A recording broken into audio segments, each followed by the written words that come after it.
prophets were, we can say, like William Blake was a prophet, alright. He was a seer. He saw this future. He's mentioned everything that was going to happen to Sahaja-Yoga, no doubt. I don't know how many are aware of it. Most of them thought he was a lunatic.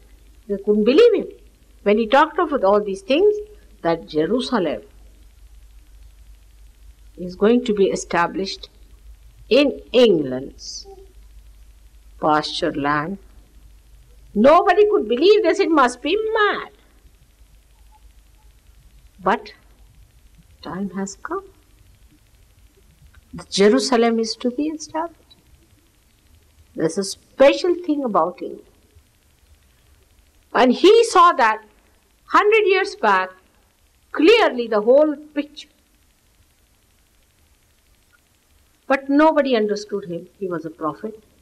Nobody understood him what he said. Those who understood also had an academic sort of an interest in it. And some did feel that there may be some sort of a truth in what he has said and described.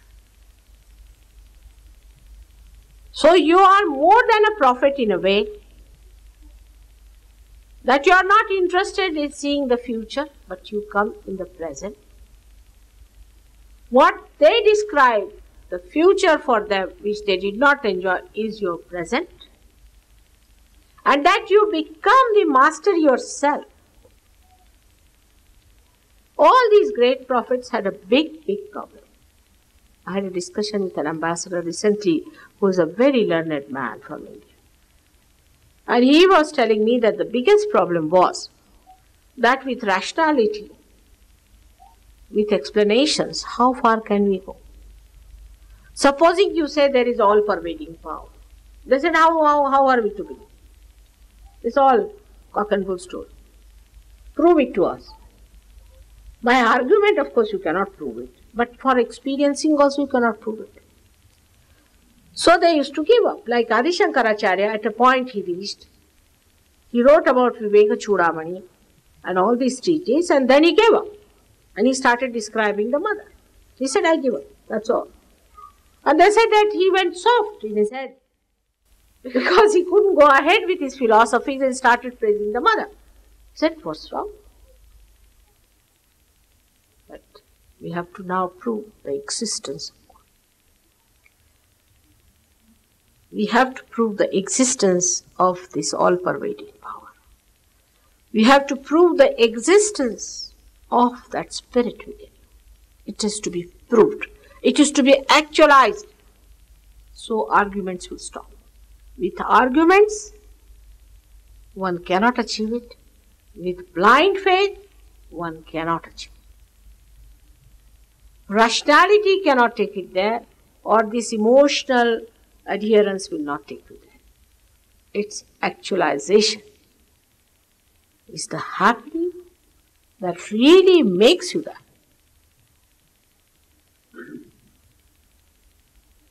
The reality that is actually expressing within your central nervous system. That is the one is going to convince. But it is not for conviction. For example, if you are not convinced, the divine is not interested. Like these people were saying, whether by putting up posters, at least people know about you, that you are there. I said, that's all. That's all. You have told them, you have passed the message. Now, if they come, well and good. That's our job, is to inform. If they come, if they get realization, well and good. If they establish themselves, even better. We'll work hard for that. No, we cannot force it. We cannot force it. We cannot have any artificial ways of impressing you. Like we cannot carry a circus.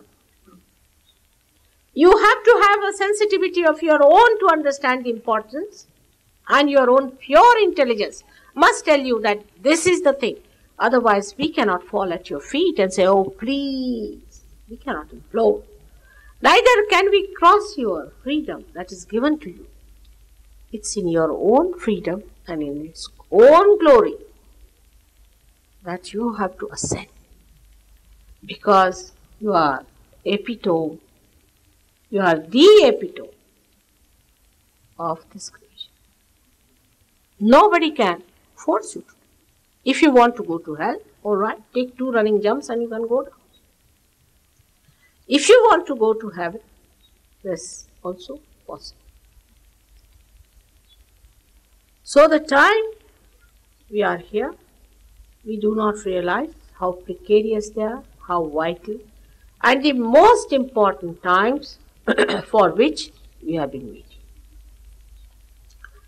The most important moment in the life of creation is today, when people are seeking and Sahaja-Yoga is manifested on a mass scale.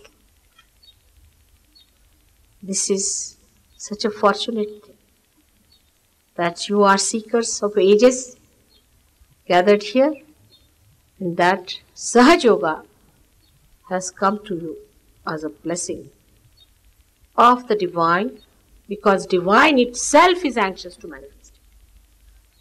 But people who come to me are of different levels. Some are mediocres, some are absolutely base. Those who are absolutely base will say, Mother, what about my job? I have applied for it. Or maybe something little better. Or some people can say, Mother, I am not well, is that? All right, that also can be done. But those who are of a very high quality, whatever may be their problems, whatever they have done so-called sins, is all forgiven completely, believe.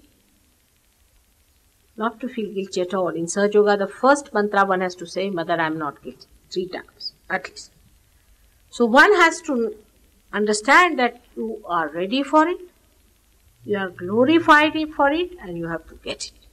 You don't have to say, what have I done? I have had so many mistakes on my account. Nothing of the kind. I am here like a banker. I have to cash your checks and you will get it. No doubt. You don't know how much money you have in the bank, do you? I know it. So you don't judge yourself. You leave it to me to judge. It's my judgment. And then when it happens, if you have pure intelligence, you will understand this is what it is. And you have to settle down with it. Of course, you can't pay for it. I mean, it's all absurd ideas. We can pay for it. How long we have to say it. There should be an organization. We have no organization. You know it very well. We cannot organize God. We cannot organize these things. We don't even have membership. Nothing of the kind. Of course, we keep your list, because if you have any programs, we inform you. That's a different thing. Moreover, in Sahaja-Yoga, everybody is not exposed to the complete thing. Is not exposed. First, they are given realization. Then they are weighed, how far they are. Then gradually, when they grow up, they receive higher truths. Because sometimes they can be shocked. It's not easy to bear the truth. Sometimes it's very difficult. Like I told them once that there is no difference between what Christ has taught and what Krishna has said. On the contrary, Krishna said that you cannot be destroyed. The spirit cannot be destroyed by anything, and that was proved by Christ.